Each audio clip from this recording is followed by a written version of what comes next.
Muito bem, pessoal, seja bem-vindo aqui a esse webinar produzido aqui pelo pessoal da Pricefy by Silvete, onde a gente vai discutir hoje digitalização no varejo. A gente vai falar um pouquinho de como a digitalização está transformando os negócios, né? E comigo eu tenho aqui Paulo Muratori, Head de Receita da Selbet, eu tenho Gerson Gimenez, executivo de conta da Pricefy by Selbet, Daniela Lacerda, CEO do Corujão 24 Horas, Diego Bonassa, CCO e CMO da Gran Cru, e Fabíola Cordeiro, Product Manager da Casas Bahia. Sejam bem-vindos todos. Boa tarde. Boa tarde. Boa tarde. Boa tarde. Boa tarde. Maravilha, maravilha. Olá, boa Pessoal, tarde. Boa tarde, boa tarde. Pessoal, para a gente começar esse tema aqui, eu queria que cada um de vocês se apresentasse, né? Falasse um pouquinho da empresa e do momento que está em termos de digitalização no negócio, para a gente começar o nosso round de perguntas, né? Sem mais delongas aqui. Beleza, posso começar, Caio? Por favor. Então, Paulo Muratori, sou Head de Receita da Selbet, Pricefy by Selbet. Temos aí o slogan, né, da One Stop Tech empresa, né, que na realidade o que a gente procura é buscar aí que todos os nossos clientes entendam que nós somos um fornecedor que tem várias soluções para atendê-los no mercado. E estamos aí, muito, muito feliz por estar participando desse webinar e tenho certeza que vai ser bem rico e que nós vamos trazer bastantes assuntos aí importantes para o varejo. Muito bom. Gerson, e você? Vamos lá. Bom, meu nome é Gerson Gimenez. A ideia aqui é realmente discutir, acho que é um assunto muito importante, que a gente tem discutido muito, acabamos de sair de uma APAS, onde esse assunto foi bastante abordado, e acho que todos aqui têm muito a agregar, e tenho certeza que será extremamente enriquecedora esse momento aqui, será enriquecedora. Tá bom? Dani? Olá, pessoal, sou Daniela Lacerda. Diferente aqui dos colegas, eu sou empreendedora, tenho uma rede de supermercados na Bahia, ganhei destaque na Forbes como Forbes Under 30, por ser uma das mais jovens a criar uma rede de supermercado no meu segmento. Estou atuando há 10 anos. A nossa rede tem uma perspectiva totalmente diferente, mas bem inovadora, tá? E principalmente falando em digitalização, uma persona, uma identidade, um relacionamento ali muito forte com o nosso consumidor. Maravilha. Fabíola? Oi, pessoal. Então, eu sou a Fabíola Cordeiro, sou Product Manager aqui no Grupo Casas Bahia. Estou nesse ramo do varejo aí já há 13 anos agora, completo aqui agora em maio 13 anos aí dentro desse mercado. Muito empolgada com o momento aqui que a gente está, né, do plano de transformação da companhia, voltando às raízes, né? Então, acho que tem bastante coisa que a gente pode contribuir e colocar aqui no papo para a gente trocar uma ideia. E Diegão? Bom, pessoal, primeiramente, boa tarde, prazer estar aqui com todos. Eu sou Diego Bonassa, eu sou responsável por toda a estrutura de consumidor final da Gran Cru aqui dentro do Vissimo Group. O Vissimo Group é uma holding que foi criada em 2022, depois que a Evino, que era uma empresa, um pure player digital, né, 100% digital, comprou a Gran Cru, que é muito mais reconhecida pela rede de lojas físicas. Então, hoje eu sou responsável por toda a estrutura de consumidor final de Gran Cru, do marketing, digital, digitalização, etc. E também responsável pela expansão física de Evino. Tá? Então, a gente está nesse momento, como todos falaram aqui, né, com marcas com mais penetração digital, com um pouco menos penetração digital, mas vivendo esse momento de expansão dessa experiência híbrida dos clientes aí. Maravilha. Pessoal, quando a gente fala de digitalização no varejo, normalmente a gente já começa a pensar logo de cara no termo omnicanalidade, né? Omnicanal, omnichannel, como preferir colocar o termo, tá? Você acha que Você acha que o omnichannel, de fato, é uma realidade no varejo hoje? Você acha que as empresas estão integrando os canais on-off? Como é que vocês veem esse universo de integração hoje? Eu acho que não é muito uma opção, né? Eu acho que é muita necessidade hoje do próprio consumo, né? A gente está vindo para uma geração aí cada vez mais digitalizada, a geração milênio, a geração Z, ela está mais informada. E é uma cadeia de desenvolvimento que qualquer play hoje dentro do mercado necessita fazer. Embora eu acredite que ainda precisa muito para que você consiga firmar esse papel. Eu estou falando do meu setor alimentício, principalmente supermercados, fidelizar o cliente ainda nos canais digitais. Por quê? Ele ainda busca muita experiência de compra, né? Principalmente para fazer as compras de casa. Então, eu vejo uma migração positiva, mas ainda não firmada realmente. Mas no teu caso específico, Dani, hoje você está bem integrado os canais on e off, ou o online ele é um canal, mais um canal na empresa? É uma estratégia quase multicanal? Hoje ele é mais um canal, tá? A representatividade de vendas ainda é muito pequena, principalmente dentro do meu estado, do estado da Bahia. Existe ainda um preconceito das compras online dentro do setor de supermercado, e eu não falo só como Rede Corujão, eu falo como grandes players também do mercado que já tentaram migrar e que recentemente já até saíram do nosso estado, né? Como a Carrefour, que tentou fazer um caminho ali também digitalizado e não conseguiu. Existe ainda o regionalismo, ainda preconceituoso, tá? E eu tô falando, mais uma vez, do meu estado, da região Nordeste, ainda existe isso, mas é um relacionamento que você é obrigado a ter, porque existe hoje mais informações, existe hoje uma necessidade da própria geração mesmo, que está se digitalizando, porém, ainda é mais um canal, não é o principal, o holofote. Sobre o tema, você disse que é uma questão mais de protecionismo, né? O consumidor local, ele prefere as marcas locais como questão de consumo, é isso? Exatamente. Deixa eu fazer um comentário, não sei se vocês concordam. Eu acho que hoje, para o setor varejista alimentício, eu acho que é mais a questão de você usar o canal online para trazer o teu cliente para dentro da loja do que vender por esse canal. Eu acho que é mais por aí, é você usar mais o canal para você, sei lá, uma oferta que você quer trazer que ele venha na loja para comprar aquele produto. Então você usa esse canal online mais para isso do que realmente para vender. Não sei se vocês concordam comigo com relação a isso. Perfeito. Só uma observação. Eu diria que assim, os clientes já são omnichannel há algum tempo, né? Ninguém compra mais nada sem pesquisar na internet antes. Então é uma ilusão. E no mercado de vinho é interessante porque você tem uma questão muito forte do papel do vendedor, né? E aquela coisa de muitos anos atrás, esse vendedor é da minha loja, não é?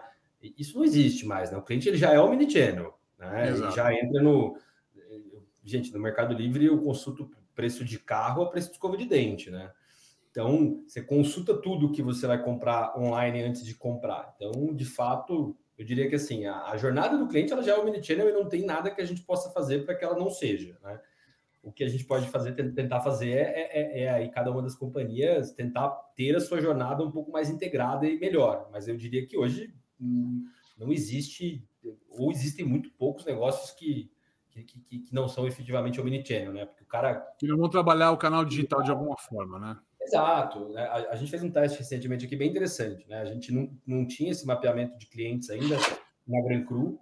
A gente começou a impactar, por exemplo, medir impacto de e-mail marketing na Gran Cru. 89% da minha venda na rede física.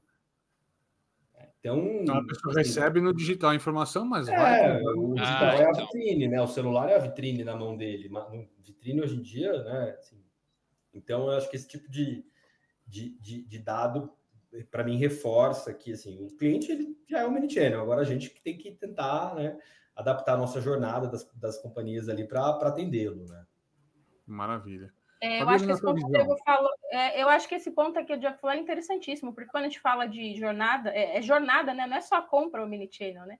Não é só que ele vai comprar no online e retirar numa loja física, não, é toda a jornada. Ele pode estar dentro da loja física procurando coisas no celular dele ali, comparando as coisas no celular dentro da loja física, né? Então, no meu caso aqui, né, quando a gente fala de varejo, quando a gente fala desse mercado, eu acho que, como eu até brinquei aqui, não é nenhuma opção, a gente precisa estar dentro desse contexto do omnicanal, porque não depende da gente, não é a gente que escolhe, né, como a gente quer atender o cliente, é o cliente que escolhe como ele quer ser atendido. Né? E a gente precisa acompanhar, porque como, né, tá na palma da mão dele, ele consegue hoje ver produtos do mundo inteiro na palma da mão. Então, a gente tem que ter essa integração para que a gente consiga trazer para ele o que faz mais sentido para ele naquele momento dele, né? Então, quando eu digo que não é uma opção, é por isso, a gente precisa estar preparado para atender o cliente da forma como ele quer ser atendido.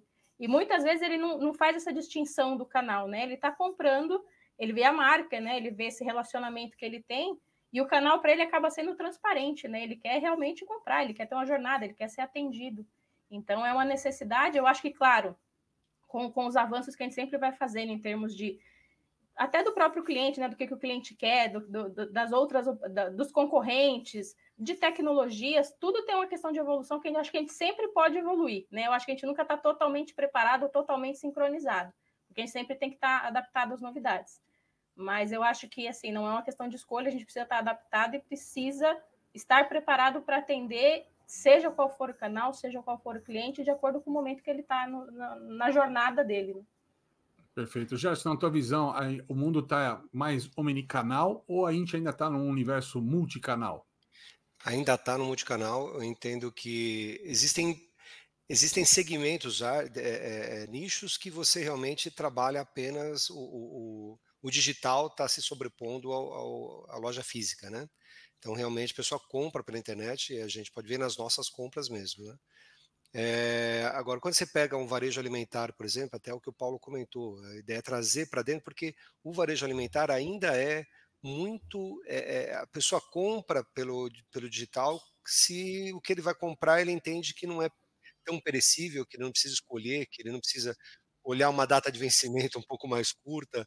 Então, existem algumas inseguranças ainda nesse processo que eu acho que leva a pessoa à rede física. Então, é aí que as lojas físicas, então é aí que até a gente trabalha muito fortemente nisso também, na digitalização da loja, né? Que é você realmente ter algo que traga o cliente para dentro da loja, e a partir do momento, uma vez estando dentro da loja, a experiência dentro da loja tem que ser interessante, tem que ser agradável. Então aí eu cito até o Gran Cru, quando você vai ali fazer vai fazer uma refeição ali naquele bistrô que existe dentro de muitas lojas, não sei se são todas. Então você tem ali, você experimenta o vinho, então tem toda uma experiência que faz você sair com uma caixinha de vinho junto depois do almoço ou do jantar. Verdade. Então você tem no varejo alimentar a mesma coisa, outras formas de comunicação internas que tem que trazer esse prazer na hora de comprar, porque ainda tem segmentos que eu acho que ainda vai demorar um tempo para poder partir somente para o digital. Somente não, mas mais digital. Concordo. Ô, Fabíola, você falou sobre consumidores, sobre entender essa jornada dele e tal. Como é que você vê a utilização desses dados, dessa análise de dados do cliente, para a gente entender melhor um pouco do comportamento? Eu lembro que na época de pandemia, por exemplo, ficou famoso o case de vocês, porque entramos na pandemia em meados de março, e quando chegou em abril, né, os anúncios da Casas Bahia, né, é que tinha recuperado 70% da venda do período, né, já antes da pandemia. Então vocês conseguiram rapidamente, e muito foi por utilizar a informação de maneira correta. Tá certo isso? Sim, eu acho que assim, é saber também, eu acho que quando a gente fala de entender o cliente, inclusive entender o momento que faz mais sentido do que faz mais sentido para ele, né? Naquele momento de pandemia, a gente não tinha nem como pensar em qualquer outra coisa que não fosse estimular online. E como é que a gente se adaptava a isso? Como é que a gente trazia essa opção para o cliente?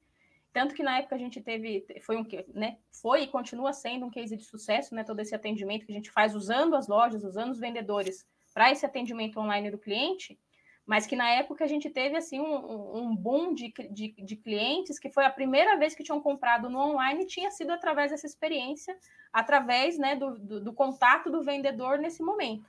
E aí entra muito essa questão, né? O que a gente vai oferecer para qual cliente? Porque aí isso também faz toda a diferença para a gente conseguir converter, principalmente num canal que ele não estava acostumado a comprar antes, né? Exato. Quando a gente fala que a primeira vez que ele comprou no online foi durante a pandemia, tem o receio, né? Porque ele já tinha essa opção antes e era uma opção dele não comprar ali, né? Se ele nunca tinha feito isso, porque ele sempre preferiu a loja física. E a partir do momento que o online se tornou a única opção, tem toda uma questão de como a gente aborda esse cliente, que cliente a gente aborda, oferecendo o quê, de que forma a gente trabalha isso nele, né, inclusive nessa questão da insegurança. Esse cara já tinha tentado comprar alguma coisa antes, não conseguiu, teve algum empecilho que pode ter causado isso. Então, tudo isso, né, é muito importante a gente considerar o dado, porque senão a gente pode estar falando a coisa certa para a pessoa errada, ou falando para a pessoa certa, mas falando a coisa errada, oferecendo o produto errado, né? Então, para mim, dado é o que direciona efetivamente qualquer tipo de jornada aqui, seja na loja física, seja no online, seja nessa intersecção entre os dois, né? Dado tem que ser realmente direcionador. Embora a digitalização dessa conversa era numa conversa humanizada, principalmente naquela época as pessoas precisavam. Eu tinha a informação do cliente, mas eu ligava para o cliente, eu falava, não era um torpedo, um SMS, uma mensagem fria de WhatsApp, era uma conversa estabelecida mesmo, né? Exato, e aí, né, mostrava, a gente tinha preocupação, inclusive, da foto de perfil do vendedor no WhatsApp, se ele com o uniforme, né, para que ele soubesse que é uma pessoa realmente, é um vendedor que está falando com ele, né, não é a pessoa física ali, né, é um vendedor que está falando assim, me chama no Zap, né, então tinha ali a foto dele com o uniforme, com o disclaimer, né, com a identidade visual da loja, né, tudo isso para garantir mais segurança. Porque, de novo, o como falar tinha que trazer segurança para eles ali, né? Porque eles não iam ter, eles tinham que ter segurança que eles estavam realmente falando com alguém que podia ajudar e que estava ali na mesma situação deles também, né? E trazer essa segurança foi muito importante. Muito bom. Dani, você é uma pessoa que personifica muito bem a sua empresa. Você colocou no começo que eu sou uma empreendedora, né? Diferente dos executivos e tal. E eu acho que você consegue transitar muito bem esses dois mundos, do físico e digital, personificando a empresa. A pergunta para ti é o seguinte: como é que essa postura de personificar a empresa tem te ajudado também a crescer nos campos digitais ali, a crescer, né, em awareness e reconhecimento daquilo que vocês têm feito hoje? Engraçado, Caio. Eu fui para a NRF de 2021. Acho que estava naquele período da pandemia que a gente ainda estava usando máscara. E eu lembro de ouvir o CEO do Walmart dizendo o seguinte: as pessoas querem saber quem eu sou, quem está à frente do negócio. Eu falei, caramba, eu já faço isso há tanto tempo e o cara está querendo aqui dizer que tem que fazer dessa forma. Obviamente que a expansão do Walmart é diferente da minha expansão aqui, né, de uma rede regional. Mas isso é uma característica que eu acredito que leva a marca a um brand. Ela não é só uma rede de supermercado. É incrível como regionalmente as pessoas falam, eu vou no Corujão. As pessoas não precisam mais dizer eu vou a um supermercado, né? Ou então o nosso slogan fala sobre isso, Corujão diferenciado. E as pessoas, eu vou no supermercado diferenciado, eu vou no diferenciado. Então, essa minha autenticidade, essa minha persona à frente do negócio e ter ali, obviamente, que a gente tem a nossa marca, o Corujão, mas os meus clientes me seguem também, então eles conseguem estar mais próximo. E a proximidade, eu acho que o que a colega acabou de falar aqui, é o que faz toda a diferença na hora do consumidor escolher quem ele vai comprar. Porque ele pensa o seguinte, olha, se der qualquer problema, eu sei quem é a dona. Ela ali, ó, a gente vai lá falar com ela. E o meu Instagram, eu sempre falo também isso, eu não consigo atualizar meus directs, porque parece um saque também. Mas esse saque, ele também é um filtro para mim. Não é o meu CRM, óbvio, de dados, mas ele também é um filtro, porque acontecem coisas, e eu sei de coisas que as pessoas, os meus colaboradores, ficam até assustados. Como ela ficou sabendo? Alguém já chegou lá e me contou. Então, é um canal gratuito, né? As redes sociais hoje, a gente tem mais de milhões de pessoas que utilizam de diferentes cidades. Eu tenho um público ali de 30 a 40 anos, que é o que me acompanhou na minha jornada empreendedora. A nossa rede é a primeira regional 24 horas, e também por isso a nossa case positiva. E isso dá essa oportunidade de estar sempre próximo do cliente, né? De gerar para ele valor em cima do nosso negócio. O grande mérito é se tornar próximo do consumidor, né? Se colocando à frente daqui, acho que o grande chave aqui é que você acaba se aproximando de forma humanizada, né? Repare que tudo que a gente trabalhou aqui em falas, de diferentes falas, se fala da experiência do cliente. O cliente, ele quer, independente de qualquer canal, ele quer ter experiência, ele quer saber com quem ele está falando, ele quer saber se ele pode confiar naquele vendedor, naquele executivo, ele quer entrar naquela loja e saber que ele vai ter a resolução dos seus problemas e não só a compra de um produto, né? Então, eu acredito muito que isso faz toda a diferença hoje na nossa perspectiva de crescimento.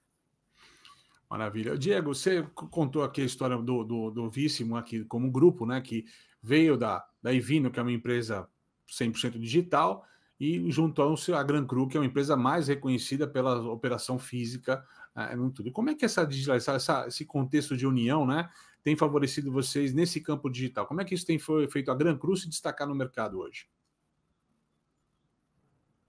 Caio, eu acho que é natural que negócios já nativos digitais têm uma tendência e uma facilidade para navegar em dados, em dados de cliente, em dados de CRM.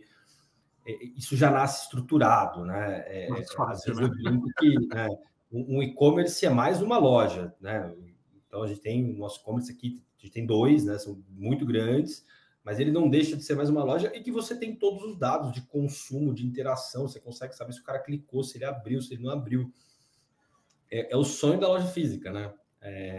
Na loja física você precisa convencer o vendedor, quando está fechando a venda, pegar o CPF do cliente, colocar o CPF do cliente.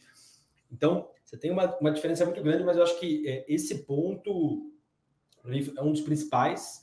Acho que um segundo ponto, e aqui, pelo menos olhando para dentro de casa, né, do ponto de vista de logística de consumidor final, acho que a Evino trouxe muito ganho para a estrutura da Gran Cruz. Eu lembro que poxa, a Gran Cruz já era uma empresa de fundo, a gente tinha boas negociações, uma empresa com super governança, mas assim, logística foi um negócio que, quando a gente foi comparar o mesmo frete, o da Evino era 40% mais barato. Então, negócios que já nascem digitais, é natural que, né, ainda mais uma garrafa de vinho, que é um produto que não tem um valor agregado tão alto, que você precisa diluir o frete ali, né? Pagar R$20 de frete numa garrafa que custa 50, não sobra margem para ninguém. Isso acontece muitas vezes, né? Muitas, né? Mas eu acho que o desafio, o bonito está aí, né? Acho que num ambiente de consumidor final, né? A Evino sempre foi o consumidor final, ela tinha condições de negociações e velocidade de entrega, assim, um diferencial muito grande. E o segundo ponto é toda essa parte de dados, de arquitetura, né? E, de novo, foi bastante difícil essa fusão, essa integração de dados, que a gente migrou a RP, fez tudo, enfim, tudo que, quando você junta duas empresas, acontece, né? São duas culturas. São duas culturas, exatamente. Até a gente... Esse é um ponto interessante também. No começo, a gente separou as estruturas por marca. Então, eu ficava responsável por toda a parte de varejo de Evino e de Gran Cru, né? A gente rodou 1 ano e alguma coisa assim, e a gente entendeu que não dava, porque a jornada do cliente é única, né? E é difícil até você virar a chave de uma estratégia de marketing de uma marca para outra. Por mais que seja o mesmo grupo, o mesmo produto, depois dessas duas coisas, o resto é muito diferente, tudo, né? Desde do consumidor ao perfil, ao estilo de compra. Então, a gente, há mais ou menos uns 8 meses atrás, tomou a decisão de separar por marca mesmo. Então, nosso negócio hoje, por isso que eu falo que, apesar de eu olhar para a expansão de Evino, né, eu olho 100% para a Gran Cru ali, do ponto de vista de marketing, porque é muito difícil você separar isso, né? No final, o que começava a acontecer era, a gente estava separado, tinha um e-commerce fazendo promoções que não estavam na loja, com vinhos que não necessariamente eram, né? A gente tem uma estratégia de flash sale aqui, na Evino muito mais forte.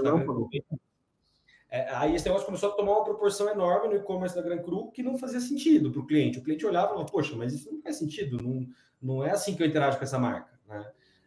E tem um risco, porque você pode crescer fazendo isso, né? Mas você não está crescendo com a tua essência, com o teu posicionamento, com a estratégia, né? De posicionamento de mercado, tal, que é a grande dificuldade de brigar no área digital, certo?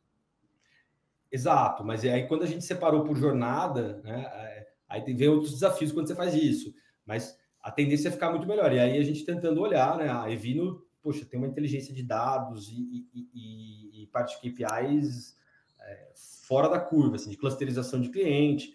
O que a gente faz é tentar replicar o máximo possível disso em Gran Cru, né? E o inverso também, né? A Gran Cru, hoje, mais de 120 lojas são franquias, né? A gente tem 136 Gran Crus, 120 franquias. A gente está franqueando Evino. Então, você acaba tendo um aprendizado ali, de fato, né, cada lado tentando aprender. Você ganha nas duas culturas ali, você vai ganhando nas duas culturas. Tanto digitaliza a loja física, como fisicaliza a loja digital. Vamos colocar o tema assim. Vira tudo digital no final do dia, né? Tudo vira digital, né? E demorou para a gente conseguir dar esse espaço, mas o caminho foi esse, né? Maravilha. O Paulo, um dos grandes produtos aqui da Selbet está na relação etiqueta digital, né? Como é que essas etiquetas têm ajudado a fazer essa ponte entre, né, da digitalização do varejo, de criar essa experiência um pouco mais digitalizada também lá na loja? Então, assim, até comentando, né? Você vê essa parte de a etiqueta eletrônica, né, no mercado europeu, nossa, a penetração é absurda, né? Porque eles têm também uma questão de que a mão de obra aqui é complicada, né? Ninguém mais quer ficar trabalhando num supermercado para ficar trocando preço. Então, isso é uma E para coisa. você que está na França aqui, é global, né? Isso não é mais um É, problema do Brasil, não, é global esse é problema. global. Agora, acho que o ponto acho que assim, pura e simplesmente a etiqueta eletrônica sozinha, para mim, se você implementar isso no supermercado, só para comparar que eu não vou ter mais erro de preço e eu vou, assim, maximizar a minha troca de preços, não resolve o problema dessa parte aí de etiqueta eletrônica. Eu acho que o ponto é você ter junto com isso um trabalho de uma precificação dinâmica. Aí que está a grande jogada, aonde você vai o quê? Aumentar a tua margem de contribuição em alguns produtos, de acordo o quê? Com estudos que se fazem. Por exemplo, a gente está trabalhando aí com um estudo com os professores da USP, no qual eles dizem que, por exemplo, do total de SKUs que tem, 1.000 ou 1.200 SKUs é o que traz a receita da loja. E se você souber trabalhar esses 1.200 SKUs com uma precificação dinâmica, eles conseguem, segundo eles, e a gente vai comprovar isso ainda no white paper, aumentar a rentabilidade em 1,2 percentuais. Quando você fala que um supermercado gira em torno de 3,5, né? O supermercado aí, varejo alimentar, você falar que está aumentando 1 ou 2% lá no bottom line é agressivo, né? Muito E eles agressivo. dizem sim que trabalhando de forma correta esses 1.200 SKUs com uma precificação dinâmica, aí não tem como você fugir de uma etiqueta eletrônica, em papel você não vai conseguir, porque o que é? É você trocar o preço durante o dia, de acordo com o perfil de consumidor que você tem na loja. Então, aí eu entendo que a digitalização, essa parte da etiqueta eletrônica, tem um espaço muito grande no mercado brasileiro e começa a fazer sentido, entendeu? Começa a fazer sentido de a gente levar isso para o mercado brasileiro. Eu acho É que que no digital, como você sempre coloca, né, no digital não existe etiqueta, né? Existe só o espaço lá para o preço, e o preço toma um dinamismo absurdo, né? Até um usuário vê um preço, outro usuário vê outro, ou seja, como é que você leva isso para o varejo físico de alguma forma? Essa é a grande dúvida, certo, Paulo? essa é a grande dúvida. É assim, tem um lado, né, que todo mundo aí podem comentar aí, mas como é que eu vou, por exemplo, porque os estudos que se fazem a pessoa que vai, por exemplo, à noite no supermercado não é tão suscetível a preço. Ela está mais apressada de ir lá comprar as coisas. Agora, aquela pessoa que vai à tarde no supermercado, de repente é uma pessoa que olha mais preço. Então, é você Bom trabalhar o ponto. quê? Agora, é correto fazer isso? Mas espera aí, vamos agora falar, vamos mudar um pouquinho.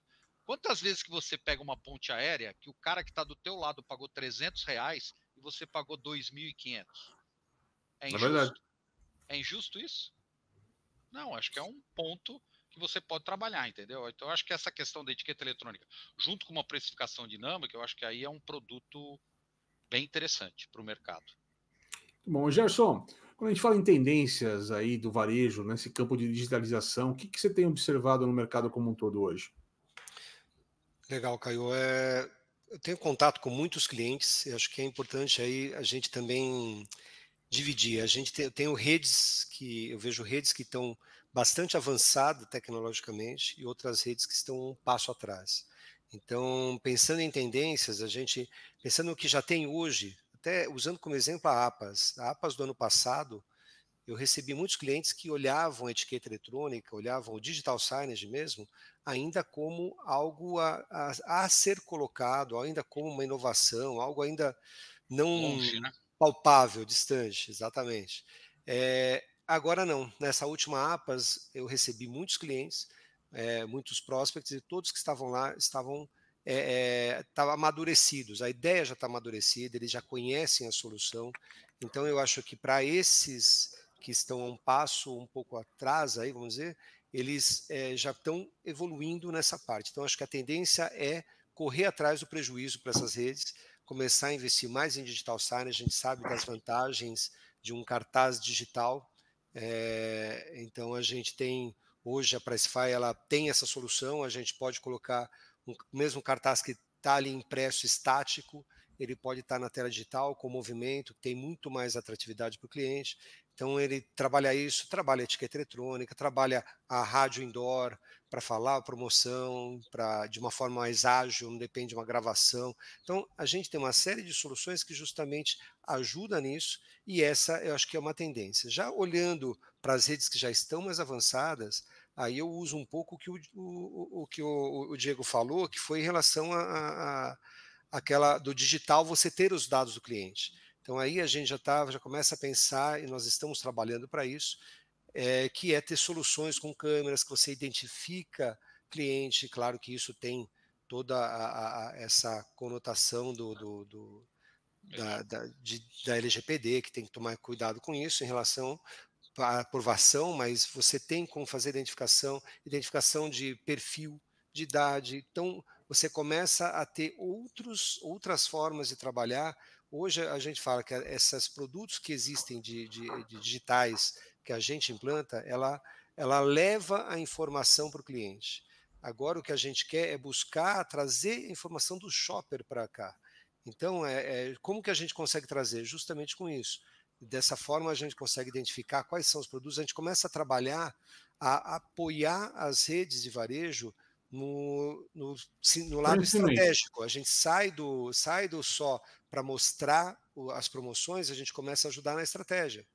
Então, esse é um ponto que eu percebo de tendência, é a gente começar a ter essa busca, ser mais ativo, né? Ser mais, conseguir trazer as informações dos shoppers para a rede. Quando a gente fala de digitalização, é um desafio gigantesco para as empresas, né, estarem trazendo novas tecnologias o tempo todo. Então, eu queria escutar dos varejistas que aqui estão, como eles fazem para estar antenados do que acontece e como eles fazem para romper as barreiras até mesmo internas sobre novas tecnologias, né? Porque eventualmente a empresa às vezes é resistente sobre uma nova etapa, um novo processo. E para vocês, que são os prestadores de serviço, eu queria saber de vocês como ajudar o varejista a romper essa barreira tal. Pergunta aberta.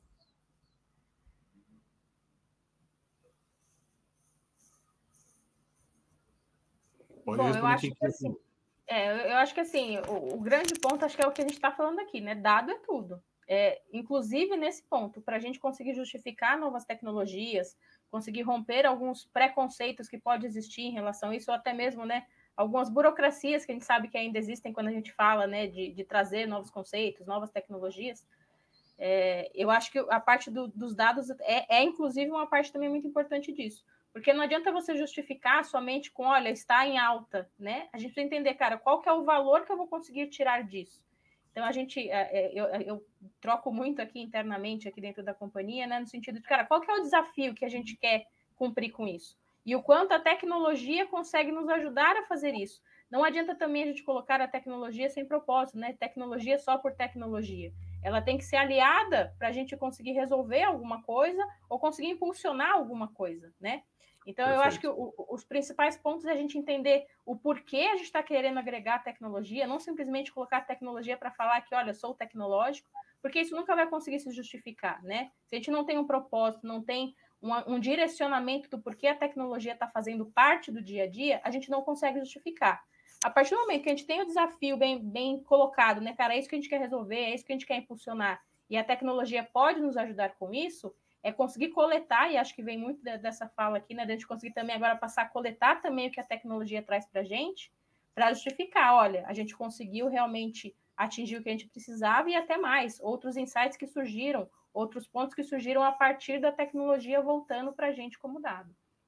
Vale a máxima, Fabíola, que antes de buscar tecnologia, pela beleza da tecnologia, eu tenho que entender qual é o problema que eu quero resolver com tecnologia?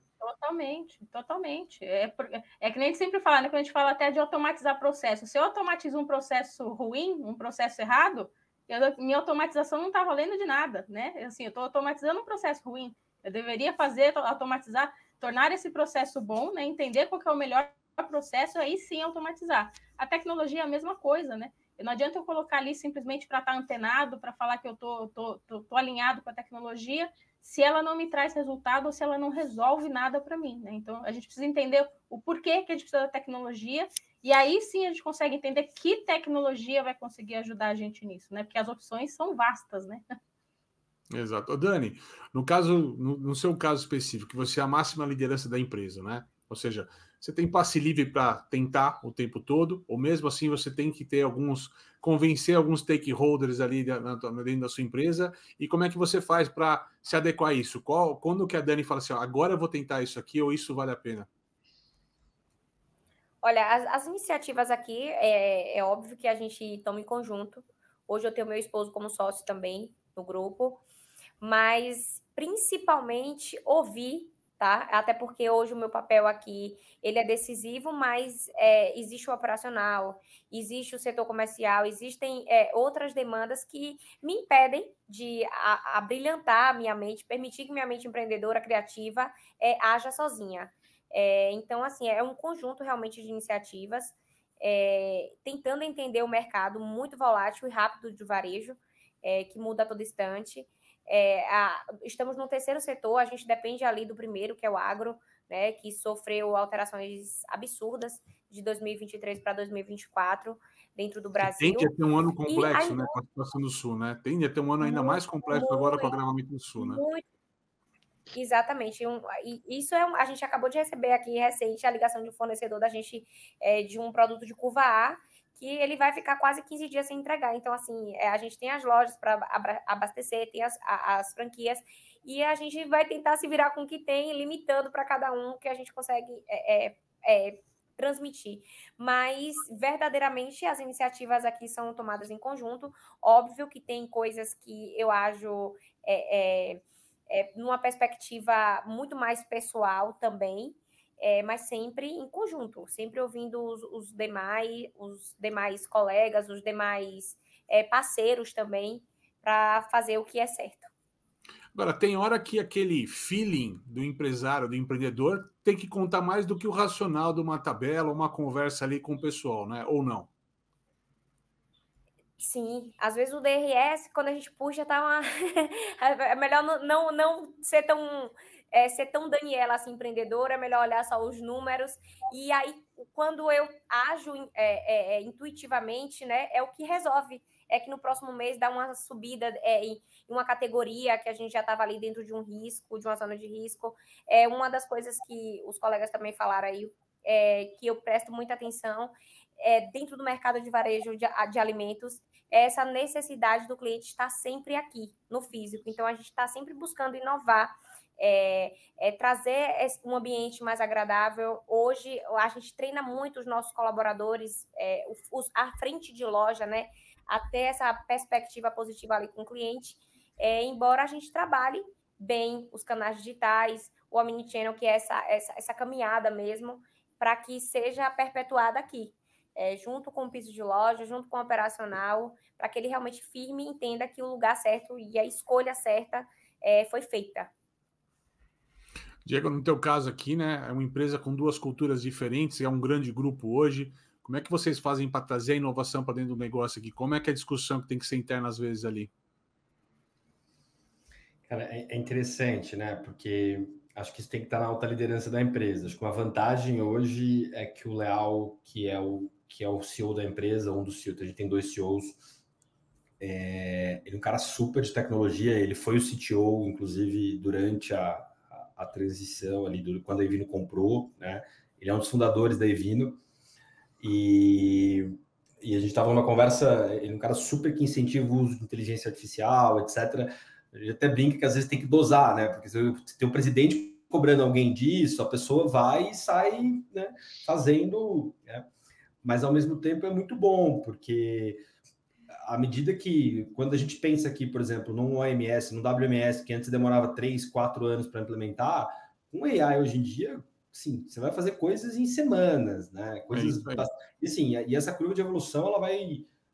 eu estava vendo hoje o vídeo das features novas do Gemini do Google. É um negócio impressionante, né? Então, isso tem que estar premiado na cultura da empresa, desde as pequenas coisas, né? Então, a gente vai fazer uma campanha agora que o consumidor precisa subir o cupom online. Você tirar uma foto do cupom. E aí ele precisava escolher o número do... quanto que faixa de valor que ele gastou lá para ganhar um número da sorte. Pô, como que você garante que o que ele escolheu é o que está no papel, né? hoje, com 3 dias de desenvolvimento, você tem um AI que te fala que o número que está no papel, quanto que ele tem que ganhar de vouchers, né? Então, eu acho que tem uma questão cultural muito importante, né? E da gente tentando e testando usar isso em todo tipo de ferramenta que caiba, né? Tem coisa que, obviamente, não cabe ainda, que o AI não tá tão preparado, mas em muitos ele tá, né? Um exemplo, a gente roda todo ano uma pesquisa de franqueado, né? Eu tenho são 70 grupos, mais ou menos, 130 pessoas que preenchem, e tem uma parte qualitativa enorme, né? O cara vai lá, ele escreve, ele fala o que ele gostou, o que ele não gostou, né? Tem uma parte qualitativa grande. Como é que você condensa isso tudo, né? Exato. Puta, hoje é muito simples. Você joga tudo isso num chat GPT, um Gemini da vida, ele te dá resumido, ele te aponta onde estão, né? Então, hoje tem muita utilização prática, né? Ainda, e eu estava falando hoje, acho que o mundo ainda não entendeu direito como monetizar isso, como rentabilizar isso, mas o fato é, as aplicações estão aí. Acho que agora cabe o desafio de como que a gente faz para fazer isso, né?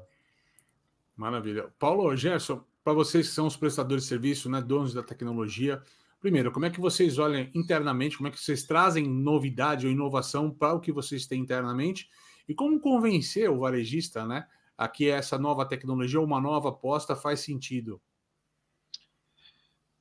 Eu acho assim, o primeiro ponto, né, que é importante é assim, se a gente tá falando do varejo aqui, né, o varejo, o que ele quer? Vender mais e vender melhor. Eu acho que isso é um ponto fundamental, né?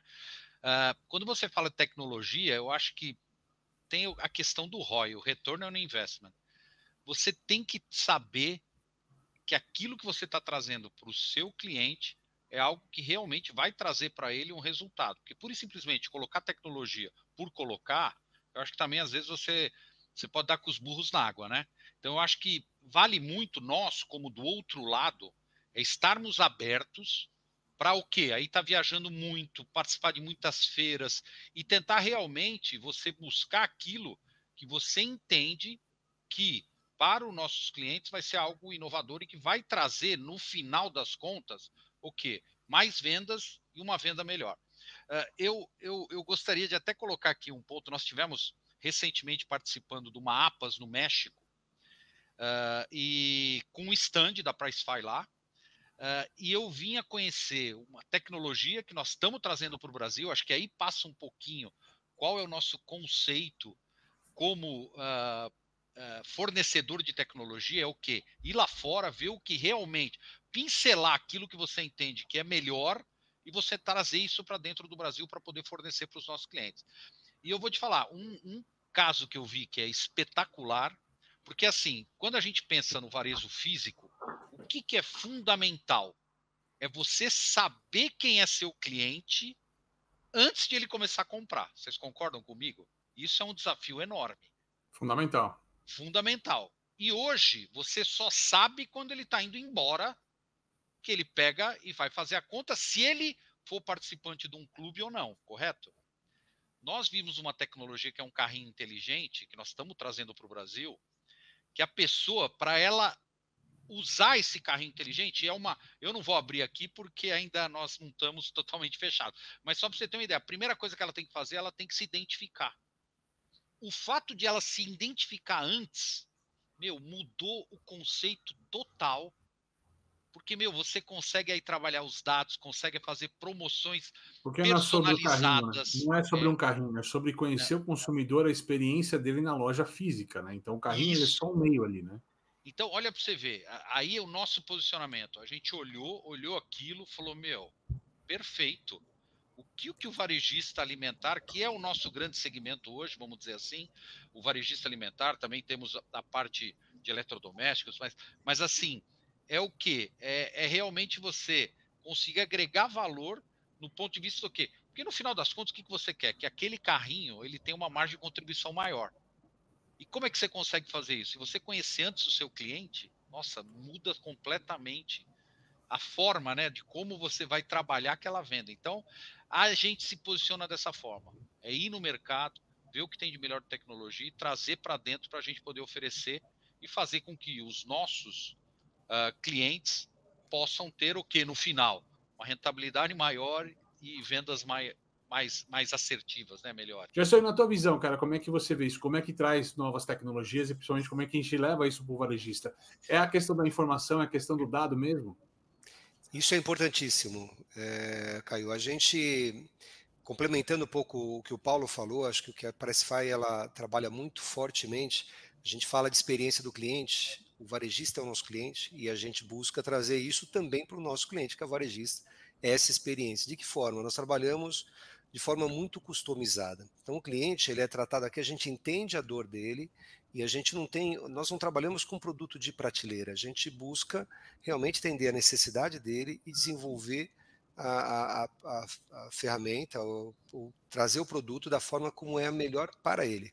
Então a gente realmente trabalha, a gente tem como ponto forte a nossa integração, então a gente sabe que é como a Fabiola comentou, o dado é tudo. Então nesse ponto é importante, a gente abraça muito essa ideia, porque a gente busca fazer uma integração muito bem feita, a gente traz a integração entre a nossa plataforma e os sistemas que o cliente utiliza, a gente busca, a gente não mede esforços para que essa integração seja muito bem feita, que a nossa plataforma tenha todas as informações e que com isso daí a gente consegue trabalhar, atuar, ajudando, apoiando a rede a buscar a melhor forma de comunicação e atuar de forma a atingir o consumidor final, o shopper, por todas as frentes e todas as formas de comunicação possíveis. Então, acho que esse é um ponto forte muito grande para a gente e que a gente tem buscado se diferenciar dessa forma, que é no tratamento de dados e na entrega de soluções customizadas. Muito bom. Num desses temas alinhados com a digitalização, em transformar essa experiência na loja física, né, para trazer algo do digital como informação, contexto, vocês falaram um pouco da etiqueta aqui e tal, mas eu queria deixar aberto aqui. Como é que vocês veem o campo do digital signage, né? Isso tem agregado nesse tipo de experiência? Por exemplo, tivemos em Nova York aqui, um dos grandes temas debatidos foi o retail media, né? E você transformar a loja física também num canal de negócios, né? Como é que vocês estão usando o digital signage na loja? Se ele é uma extensão da experiência, para que está usando e principalmente vocês veem ele nesse contexto novo do retail media no mercado? É aberto aqui aí. Eu acho que eu poderia comentar, eu acho que um ponto que eu acho que é importante aqui, tudo nós estamos falando de tecnologia, né? E quando nós estamos falando de varejo, nós estamos falando o quê? A capilaridade disso é enorme. E um ponto que eu acho que é importante é assim, legal, tecnologia, legal, vou implementar, vamos falar, digital signage. Só que se você não tiver uma estrutura de back-office para você dar pós-venda para todas aquelas telas que você vai colocar no teu varejo, você está dando um tiro no pé. Porque você está investindo um dinheiro que é grande, mas que vai acabar o quê? Gerando mais problema para você, porque a pior coisa que tem, e eu vou te falar, até no nosso checklist, quando faz visita em loja, eu peço, você vê tela não transmitindo nada. Para mim, aquilo é um negócio péssimo para o varejista, porque eu penso assim, o que ele investiu de dinheiro naquilo para estar apagado. E aí, eu acho que tem um ponto que é muito importante nisso, é o quê? É quem que vai dar esse tratamento pós-venda para quando uma tela apagar, você ter a certeza que um técnico vai lá e vai resolver aquilo no menor espaço curto de tempo. E aí eu vou dizer uma coisa, aí você tem que escolher bem o seu fornecedor que possa ter esse pós-venda, porque colocar tecnologia é fácil, gente. Vai lá, instala e joga o pepino no teu colo. Agora, você depois disso, você manter isso, eu acho que é o grande, é a grande questão aí que hoje eu acho você precisa ter um parceiro por trás que possa fazer isso para você. E fazer rodar com qualidade, tanto a comunicação, a mensagem, quanto a questão da tecnologia. Olha, aqui na unidade a gente tem, na unidade modelo da gente, uma loja de 3 mil metros de área de venda, onde a gente tem bastante esse relacionamento direto com as telas, mas eu acho que é um ponto interessante isso que você falou. Hoje o fornecedor ele ainda não enxerga valor, tá? Então o varejista, quando vai fazer um trabalho desse de trade, que oferece as telas digital, ele ainda não recebe de uma forma tão positiva. Então, eu acho que falta, assim, um alinhamento, às vezes, do fornecedor, de tentar levar isso para nós, para um time de trade, ofertar de uma forma mais atraente para o fornecedor, porque ele ainda tá querendo aquele PDV convencional, sabe? Ele só quer que a marca dele apareça ali, ou um vídeo institucional dele apareça ali. Eu acho que ainda falta um pouco mais desse alinhamento de quem realmente fornece. A gente teve alguns gaps aqui e minha experiência não foi tão positiva.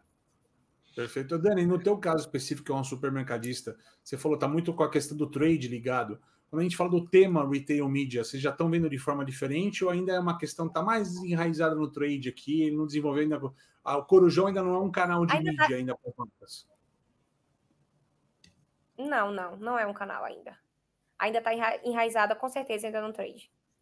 Não, perfeito. É o que a gente mais tem visto, inclusive, né, Dani? A gente mais tem falado sobre isso, porque tem um desafio, inclusive, da própria indústria entender vocês como um canal ainda. O que eu acho não é uma questão só do varejista hoje, mas da própria indústria começar a olhar o varejo como canal, né? Na verdade, é o sellout, a indústria enxerga ainda como, eu não sei se a colega da Casas Bahia também percebe isso, os dados, o que vendeu. Então, assim, ele não vê o valor que foi agregado ali. O cliente, às vezes, conheceu a marca dele, ele está pegando confiança ainda, né? Não é só a venda que demonstra a possibilidade de crescimento daquela mídia ou daquele produto através das mídias. Então, a indústria ainda está um pouco retraída, porque ela pensa no sellout, né? E a gente, quanto varejista, precisa casar o selinho e o sellout de uma forma positiva. E muitas vezes a gente não consegue fazer isso realmente por conta desse trâmite que é travado através do fornecedor. Maravilha. Fabíola, no caso de vocês ali como Casas Bahia, como é que você tem visto isso? Você como uma executiva de mercado, como é que você tem visto esse tema aí no varejo como um todo? Eu acho que o ponto que a Daniela falou é verdade, acho que é uma questão de cultura também, né? Tem um movimento cultural que a gente vai precisar trabalhar com essa questão do retail media mesmo. Porque é muito mais do que somente a venda lá no final. Claro, né, que a gente, né, como varejista, a gente sabe o quanto esse fator é importante. Mas tem toda uma oportunidade de criação de relacionamento que o retail media pode ajudar, né? E por isso que eu acho que, inclusive, para mim, o grande diferencial do retail media é a questão de como que a gente consegue vender a inteligência disso, né? Então, assim, olha, para a sua indústria vai fazer sentido nos usar como mídia, porque a gente tem um público que casa muito com o público de vocês, que é o público que vocês estão procurando e talvez não conseguem penetrar porque vocês não têm esse alcance de uma loja física, por exemplo, né? Então, eu acho que essa parte da inteligência hoje é o grande desafio, é de conseguir vender, cara, não a tela fisicamente, numa loja fisicamente, mas quem a gente impacta através daquele conteúdo, naquele local, naquele momento. Então, por isso que eu acho que tem realmente uma questão de cultura aqui muito, muito forte. A gente, né, o grupo em si, o Grupo Casas Bahia está investindo nisso, inclusive agora a gente tem uma área específica para olhar para esse ponto de retail media, né? Teve uma nova diretora que está vindo de mercado justamente para olhar para isso, porque realmente, assim, é o futuro, né? Isso até mundialmente falando, quando a gente olha fora do Brasil, já é uma realidade bem mais normal, né? Quando a gente olha Estados Unidos. É mais dentro do dia a dia, já virou uma esteira tradicional das empresas, né?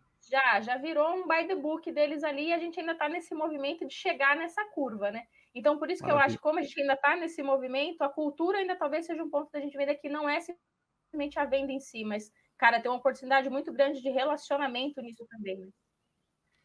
O Diego, no caso de vocês que tem um canal de... por favor, só fazer um comentário, desculpa. Eu acho assim, a RD, né, é nosso cliente, né, e estamos falando do mercado de drogarias, a Arraia Drogazil, e eu tive recente não, já faz um tempinho, eu tive numa apresentação onde eles falam que 97% dos CPFs das pessoas que entram numa farmácia, eles capturam.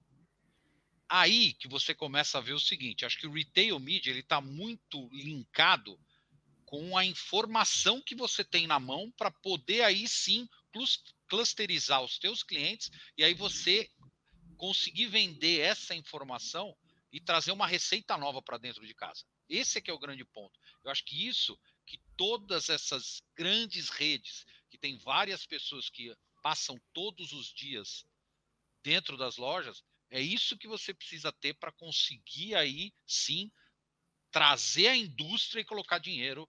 E o dinheiro novo, não é pegar o dinheiro do trade, né, que já existe, não, é um dinheiro novo que existe porque eles deixaram de investir em televisão aberta, hoje investe muito menos, tem esse dinheiro, mas você precisa ter o quê? A informação estruturada para conseguir vender isso de forma que eles entendam que eu vou conseguir vender mais o meu produto, porque é sales out, gente, não tem jeito. No final das contas vai ser sales out. Isso aí. Ô, Diego, no caso de vocês ter um canal digital tão forte no mercado, né? Dentro do grupo. Como é que vocês estão vendo esse tema tal? E o Digital Signage acaba sendo parte disso também na jornada? Tem Digital Signage na loja hoje? Como é que vocês estão vendo essa questão? Não temos ainda, tá? Eu diria que até pela relação do negócio, né? O mercado de vinho funciona, nós somos como que o dealer autorizado dessas vinícolas de fora no Brasil. Né? Então, eu sou parceiro exclusivo dele aqui. Então, eu acho que, poxa, assim, no supermercado ainda, né, tem esse papel de convencimento que não é só o sellout, que tem o PDV, que tem... Acho que na farmácia tem o CPF, é mais fácil também. Eu acho que é um mercado que ainda é embrionário. Então, no vinho, se fala muito, muito pouco ainda sobre isso. Eu acho que tem oportunidades, sim, né?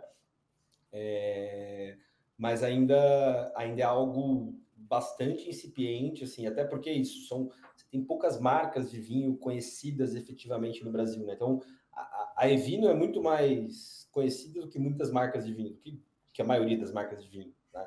Mas permite, por exemplo, um cross, assim, vamos supor, em algum momento, uma Tânia Bulhões, pelo perfil de cliente da Evino, da Gran Cru, quer fazer uma propaganda dentro do site de vocês, né? Então, existe essa possibilidade de cross aí em algum momento futuro, né? Então, aí sim, né? Mas aí eu estou fazendo um cross um pouco diferente, né? Porque eu não estou fazendo partindo do produto, estou fazendo partindo da marca, mas é isso que a gente está entendendo ainda, né? Porque a gente é como se fosse o chancelador ali, tanto a Gran Cru quanto a Evino, né? Daqueles produtos que a gente comercializa.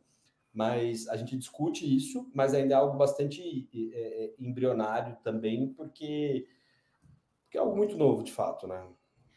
Com certeza. Para a gente finalizar esse webinar aqui, que está fantástico, daria para trocar muito mais figurinha a respeito, eu queria que cada um de vocês aqui desse uma pequena dica para esse varejista que está escutando a gente, está querendo começar a pensar em digitalizar o negócio, ainda está alguns passos atrás do mercado. Qual é uma dica de sucesso que vocês podem dar para eles que eles possam começar esse processo de digitalização da experiência do negócio? Bom, eu vou começando aqui. Eu acho que um ponto muito importante é base, é estrutural, é o dado. Como a gente falou aqui desde o começo, acho que é muito importante que o RP utilizado, os sistemas utilizados forneçam a possibilidade de se digitalizar. Então, acho que esse é um ponto inicial, como eu falei, a estrutura, né? Então, a partir do momento que você busca isso, você tem que estar preparado para esse mercado. Então, acho que a dica minha aí é realmente que você olhe para dentro de casa e veja que, se você não está preparado, que você busque formas de se preparar para a digitalização. Dani, na tua opinião, qual uma boa dica hoje para o varejista? Olha, eu vou dar uma dica aqui positiva de brand, tá? Eu acho que quando uma marca ela se posiciona no mercado, ela tem que ter muita identidade pautada, porque senão ela se torna só mais uma dentro desse mercado tão competitivo que é o mercado do varejo. Então, buscar seus pontos fortes de identidade para um relacionamento B2C, para mostrar para o teu cliente que você não tem mais só um produto a oferecer a ele, mas sim solução daquilo que ele busca.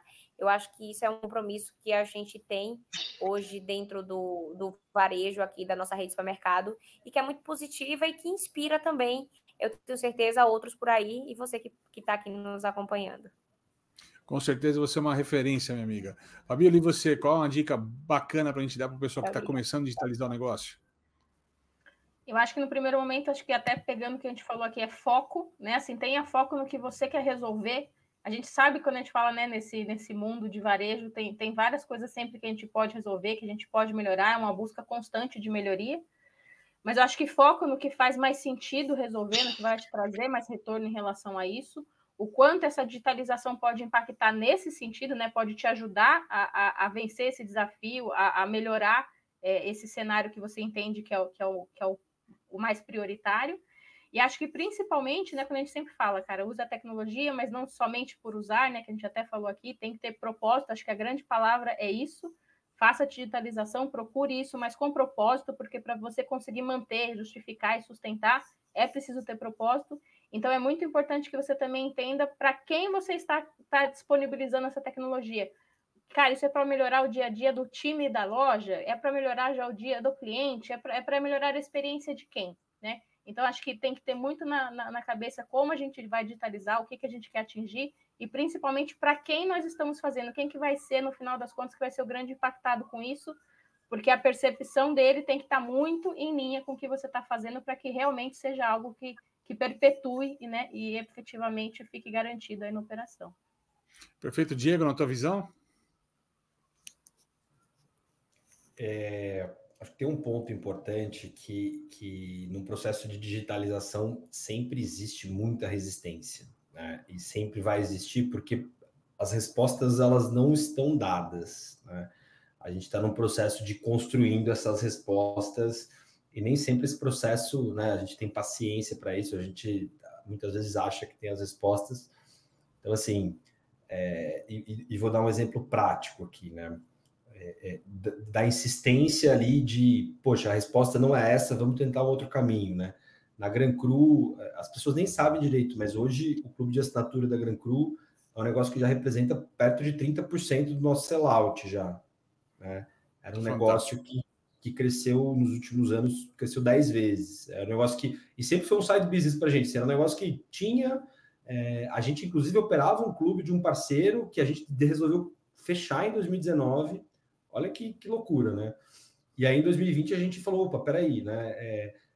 Se eu tenho um clube, eu tenho todo o dado do cliente, tenho o histórico, eu tenho o LTV dele do ano todo, eu tenho, né? Eu fico um ano comigo, porque é um clube anual. E, assim, a resistência foi brutal, né? O cliente, o vendedor do nosso negócio, que é muito importante ainda, não, mas meu cliente não gosta de clube, meu cliente quer escolher o que ele gosta. Tem uma parte de verdade, mas o fato é que hoje quase 30% do nosso sellout vem de um clube de assinatura, que é uma receita recorrente, né, que eu brinco que é quase um SaaS, né?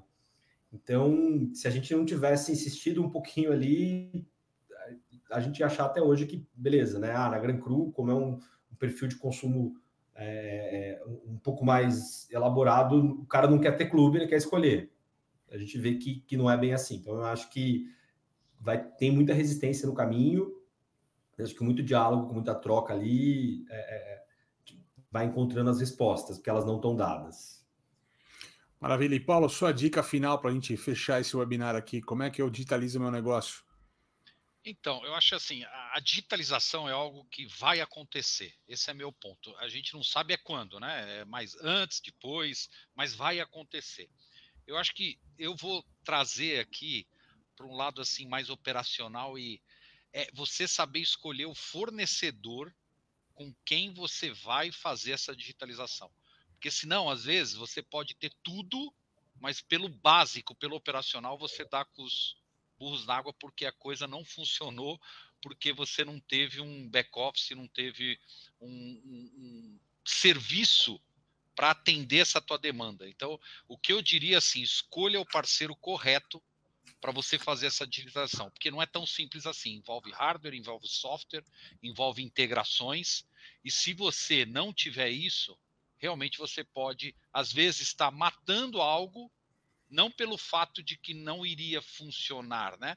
Mas pelo fato de que operacionalmente não deu certo. Você gerou mais problema do que solução. Esse é meu ponto. Maravilha. Só para fechar com um ponto meu também, o Fabíola trouxe um tema lá da importância da tecnologia. Eu costumo brincar em palestra, né? Tecnologia, ela tem que servir para 3 coisas no teu negócio. Ou é para aumentar a venda, ou é para reduzir custo, ou é para melhorar processo. Se ela não servir para nenhum desses 3 de maneira imediata, o nome que eu dou para isso é pirotecnologia, coisa que pisca e que pula e que não funciona para nada. Dessa forma, a gente encerra esse primeiro webinar aqui da Pricefy by Selbet, agradecendo aqui nossos participantes. Obrigado, Gerson, obrigado, Fabíola, obrigado, Dani, Diego, Paulo, né? E você que está acompanhando aqui com a gente esse primeiro webinar, acompanhe aqui os próximos também, aqui seguindo aqui muitas outras novidades que vão vir nas redes da Pricefy by Selbet. Até lá, até mais, obrigado e boa tarde.